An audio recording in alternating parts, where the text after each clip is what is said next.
नमस्कार दोस्तों, मैं यशवी मोरल स्टोरी से आपके लिए एक बहुत ही इमोशनल कहानी लेकर आया हूँ। आइए स्टार्ट करते हैं। मोनिका और तुषार इन दोनों ने भागकर शादी कर ली। मोनिका मात्र 20 साल की और तुषार 25 साल का था। मोनिका अमीर घर से थी और तुषार मध्यम वर्गीय था। मोनिका के घर वालों को इस रिश्ते से विरोध था। उसके पिता को मोनिका के लिए अमीर लड़का चाहिए था। वैसे भी मोनिका के पापा के मुताबिक उसकी शादी करने की उम्र भी नहीं थी। थोड़ी सी समझ आने पर वह तुषार को भूल जाएगी, ऐसा मोनिका के पिताजी को लगता था। तुषार के माता पिता को इस शादी से कोई दिक्कत नहीं थी।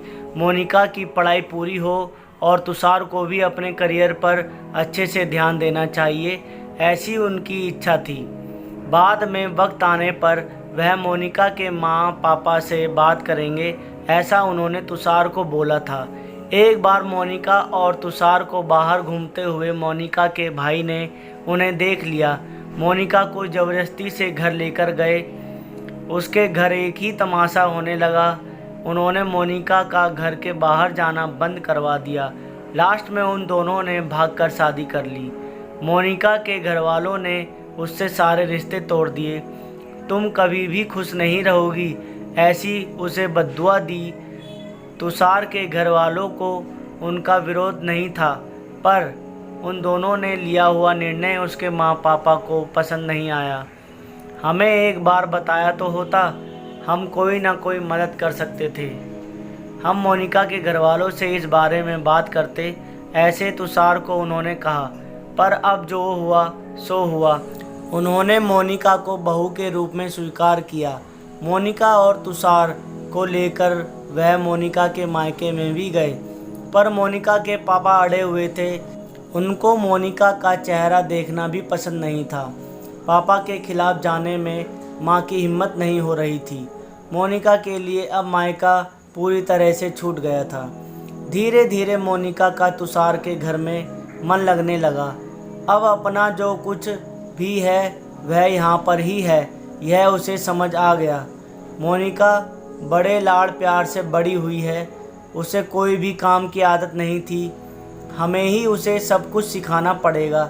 इसकी तुषार की माँ को यानी मोनिका की सास को पता था।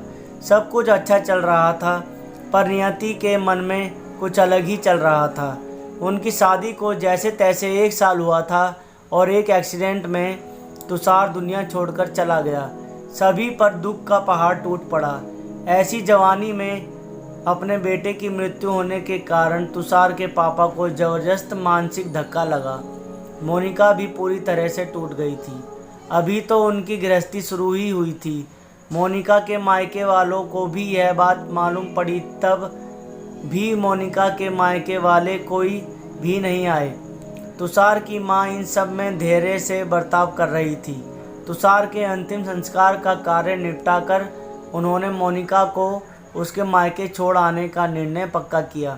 मोनिका उसके मायके जाने के लिए तैयार नहीं थी।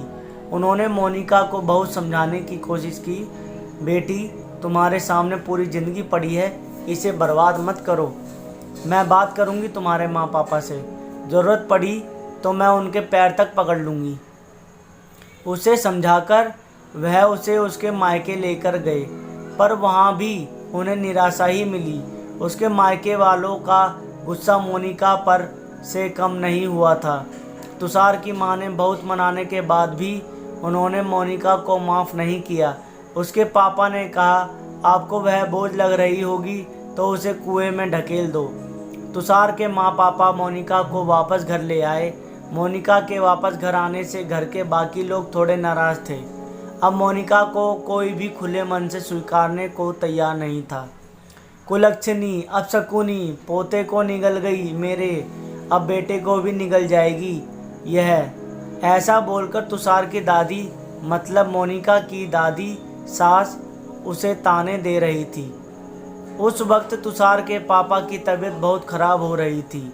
यह सब मोनिका को सहन नहीं हो रहा था। उसने ठान लिया कि यहाँ से दूर निकल जाना चाहिए। रात को सब सो जाने के बाद वह निकलने वाली थी, तभी उसकी सास जो जग रही थी उन्होंने मोनिका को रोका। कहाँ जा रही है, ऐसे पूछा। माँ मुझे जाने दीजिए, मैं अपशकुनी हूँ, मेरी ही वजह से यह सब हुआ। मैं तुषार की ज़िंदगी में आती नहीं तो हमारी शादी नहीं हुई होती तो आज वह जिंदा होता, पापा की भी यह अवस्था होती नहीं। मुझे जाने दीजिए, मैं यहाँ नहीं रह सकती। वक्त आने पर आत्महत्या कर लूँगी, पर अब यहाँ नहीं रहूँगी। सच में मेरे यहाँ आने से इस घर की सारी खुशियाँ चली गई। मुझे कोई अधिकार नहीं है यहाँ रहने का। मोनिका रोते रोते सब बोल रही थी। उसके सास ने उसे पहले शांत किया। मोनिका तुम दोनों मिले नहीं होते तो तुम्हारी शादी हुई नहीं होती तो उस दिन उस ट्रक ड्राइवर ने नशे में गाड़ी नहीं चलाई होती तो रास्ते पर लोगों ने तुषार को वक्त पर हॉस्पिटल में ले गए होते तो बहुत तो हैं बेटा। और अब वक्त निकल गया है इन सब बातों का विचार करने का। तुषार तो मेरा बेटा था, मेरी क्या अवस्था हुई होगी इन सब में। एक बार तो विचार किया क्या तुमने? वह तो चला गया और अब तुम भी छोड़कर चली जाओगी मुझे। मोनिका तुम मुझ पर बोझ थी, इसलिए मैं तुम्हें तुम्हारे मायके छोड़ने नहीं गई थी। तुम्हारे सामने पूरी ज़िंदगी है, किसी के चले जाने से हम जीना तो नहीं छोड़ सकते। यहाँ से ज़्यादा तुम वहाँ पर खुश रहोगी, क्योंकि यहाँ तुषार की यादें तुम्हें हमेशा दुख देंगी, ऐसे मैं सोचती थी। पर जाने दो, जो हुआ सो हुआ। अब तुम तुम्हारी पढ़ाई पूरी करोगी, मैं हूँ तुम्हारे साथ, और इनकी चिंता करने के लिए मैं हूँ ना। सिर्फ तुम्हारा साथ चाहिए मुझे बेटा। इस सब में तुषार के जाने से हर कोई परेशान था, हर किसी का बोलने का तरीका अलग हो गया है। तुम्हारा दुख मैं अच्छे से समझ सकती हूँ, पर अब तुम्हें संभलना होगा, लोगों को बोलना नज़रअंदाज करना होगा। तुम्हें मन लगाकर पढ़ाई करनी पड़ेगी। तुम कोई भी गलत फैसला नहीं लोगी, इसका मुझे वचन दो। मैंने मेरा जवान बेटा गंवाया है और अब बेटी को नहीं खोना चाहती। सास को बातें सुनकर मोनिका को रोना आ गया। उसने सास को गले लगाया। माँ मैं कहीं नहीं जाऊँगी आपको छोड़कर, आप जैसा बोलोगे वैसे ही मैं करूँगी। मोनिका की सास भी मन भर के रोई। आज पहली बार उनका दुख फूट फूट कर बाहर आया था। आगे मोनिका ने मन लगाकर पढ़ाई की। बहू नहीं, वह उस घर की बेटी बनी। बहुत सारे ताने, बुरी बातें सुनी उसने। हर एक राह पर उसके सास उसके साथ थी। वो दोनों एक दूसरे की ताकत बनी। मोनिका IAS अधिकारी बनी। अब उसे दोष देने वाले लोगों का मुंह बंद हो गया। मोनिका के मायके वालों को भी ये खबर पता चली। उसके पापा के सिवाय मायके के बाकी लोग उसे पूछने लगे थे। सास ने अच्छा जोड़ीदार चुनकर मोनिका की दूसरी शादी करवाई। शादी के बाद भी मोनिका अपनी इस माँ को कभी नहीं भूली। सास की अंतिम काल में भी मोनिका रात का दिन करके सेवा में हाजिर होती थी। सास के रूप में मोनिका उसकी ज़िंदगी खरे अर्थ से जीना सिखाने वाली माँ उसे मिली थी। पर सच में मोनिका के सास जैसी ऐसी कितनी समझदार औरतें इस समाज में हैं, जो एक चौखट से बाहर जाकर सोचती है और दूसरों का आधार बनकर उनका जीवन सफल बनाती है। तो यह थी एक सास और बहू की कहानी, जो आपके दिल को छू गई होगी उम्मीद करता हूँ। कहानी अच्छी लगे तो वीडियो को लाइक एंड सब्सक्राइब ज़रूर करें। धन्यवाद दोस्तों।